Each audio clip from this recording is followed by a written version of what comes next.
नमस्कार मित्रांनो farmer I D धारक शेतकऱ्यांसाठी राज्याचे कृषी मंत्री दत्तात्रय भरणे यांनी अर्थसंकल्पीय अधिवेशनात मोठी घोषणा केली आहे। ज्या शेतकऱ्यांनी फार्मर आय डी काढला आहे आणि ज्या शेतकऱ्यांनी अजून फार्मर आय डी काढलेला नाही, या सर्वांसाठी ही घोषणा करण्यात आलेली आहे। तेव्हा मित्रांनो, फार्मर आय डी संदर्भात विधानसभेतून कृषी मंत्र्यांनी काय घोषणा केली आहे, चला प्रत्यक्ष व्हिडिओच्या माध्यमातून आपण जाणून घेऊया। शासनाच्या विविध योजनेचा लाभ पात्र शेतकऱ्यांना कसा जलद गतीनं परिणामकाररित्या पोहोचवण्यासाठी स्थापित केली जाणारी ही डिजिटल फाउंडेशन आहे। कृषी क्षेत्रासाठी सर्वसमावेश डिजिटल पायाभूत सुविधा निर्माण करणे हा खरं तर ॲग्रिस्टॅकचा मुख्य उद्देश आहे। आणि सदस्यांनी सांगितल्याप्रमाणे ॲग्रिस्टॅक उपक्रमात शेतकऱ्यांना फार्मर आय डी म्हणजे शेतकऱ्याचं ओळख क्रमांक हा दिला जातो।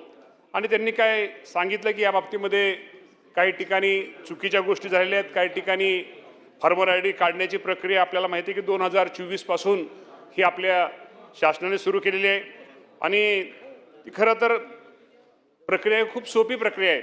आणि राज्याच्या कृषी गणनेनुसार साधारणतः राज्यामध्ये आपण जर फार्मर आय डीच्या बाबतीमध्ये आपल्याला माहिती आहे, जर आपण विचार केला जे शेतकऱ्यांना आपण ओळख क्रमांक दिलेले आहेत, साधारणतः या राज्यामध्ये 1,71,00,000 शेतकऱ्यांची ही संख्या ही आहे। आणि त्यापैकी 4 मार्च 2026 पर्यंत 1,31,82,000 माझ्या शेतकरी बांधवांनी ही फार्मर आय डी त्यांना तयार करण्यात आलेली आहेत। आणि मला वाटतं फार्मर आय डी इतक्या शेतकरी उपलब्ध करून देणारं महाराष्ट्र राज्य हे देशामधलं हे पहिलं राज्य आहे। आणि सदस्यांनी जे काय सांगितलं की त्या बाबतीमध्ये निश्चित प्रकारे या बाबतीमध्ये केंद्र सरकारचं एक पत्र आपल्याला आलेलं की 25 ऑगस्ट 2025 रोजी।